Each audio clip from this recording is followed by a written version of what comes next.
Hello guys, welcome to my new YouTube channel. And ये YouTube channel मैंने उन बच्चों के लिए बनाया है, उन इंग्लिश लर्नर्स के लिए बनाया है जो इंग्लिश को सीखने की इच्छा रखते हैं। और मैंने ये channel I created this channel before 2 days ago. And मैं ये चाहता हूँ कि through this channel I can help English learners peoples who have a interest to learn English. और मुझे यकीन है कि मैं इंग्लिश को शुरू से लेके आखिर तक का बेस बना के चलूँगा। इंग्लिश सीखने के लिए सबसे पहले तो हमें हमारे अंदर एक जिज्ञासा होनी चाहिए कि हमें इस लैंग्वेज में परफेक्ट होना है। अगर हमारे अंदर ये चीज़ नहीं है और हम जो है तरह तरह की वीडियोज़ देखते हैं, तो उससे हमारी इंग्लिश कभी भी इम्प्रूव नहीं हो सकती। For learning any language apart from English language, any language, you should have a passion. You will have to do hard work for learning new things. That's why English is the second language of Indian country. English is not a language of our country. And for learning this, we should learn in a different way. बहुत से लोग कहते हैं कि English बोलने के लिए grammar बहुत ज़्यादा इम्पोर्टेंट है। But in my journey, when I started to learn English, that time I didn't have a knowledge of grammar too much.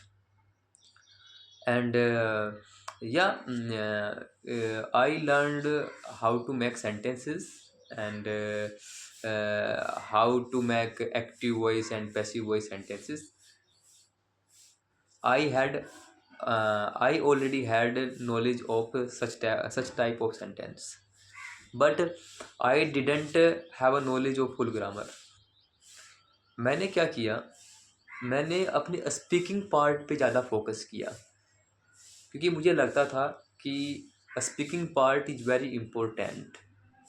And while practicing for speaking parts, you can learn lots of vocabulary, you can learn how to make sentences. मेरा कहने का मतलब ये है कि आप English को बोलने के साथ साथ ग्रामर को भी अपनी इम्प्रूव कर सकते हैं। ज़्यादा ग्रामर के अंदर बढ़ने की ज़रूरत नहीं है आपको।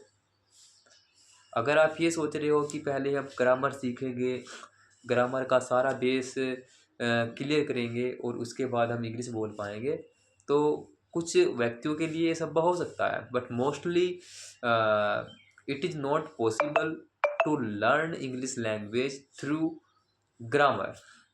ग्रामर जड़ है, लेकिन ऐसा नहीं हमने पूरी ग्रामर सीख ली तो पूरी इंग्लिश आ गई। For learning, for speaking English language, for this we will have to do hard work.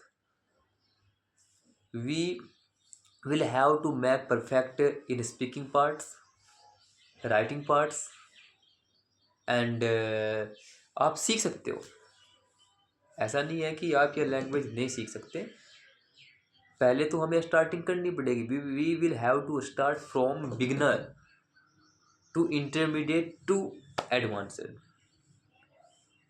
अगर आप बिगिनर से स्टार्ट करोगे, आप छोटे छोटे सेंटेंस बनाने की ट्राई करोगे, you will try to make small sentences, and after this you will try to speak those sentences which you made in front of the people, and you will try daily life such type of sentence. Definitely you will see positive improvement in your English. When you will come in the intermediate level, and intermediate level learners have a good knowledge of speakings and writing, and but I can't say they are perfect.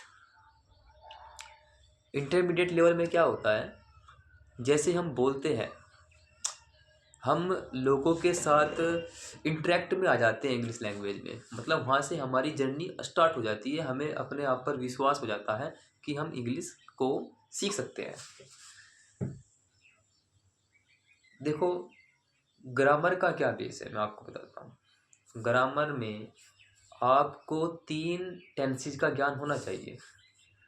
आप जानते भी हो मैं 3 tense कौन कौन से होते हैं: past tense, present tense, future tense. इन तीनों टेंस में ही सारी इंग्लिश का राज छिपा हुआ है।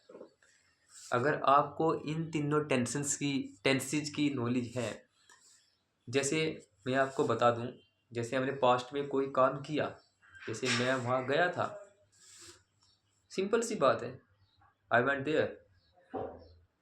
मैं वहाँ गया और मैंने यह काम किया, I went there, I did that work. ऐसे हमने इसमें क्या किया, हमने इसमें पास्ट टेंस की हमने सेकंड वर्ब का प्रयोग किया।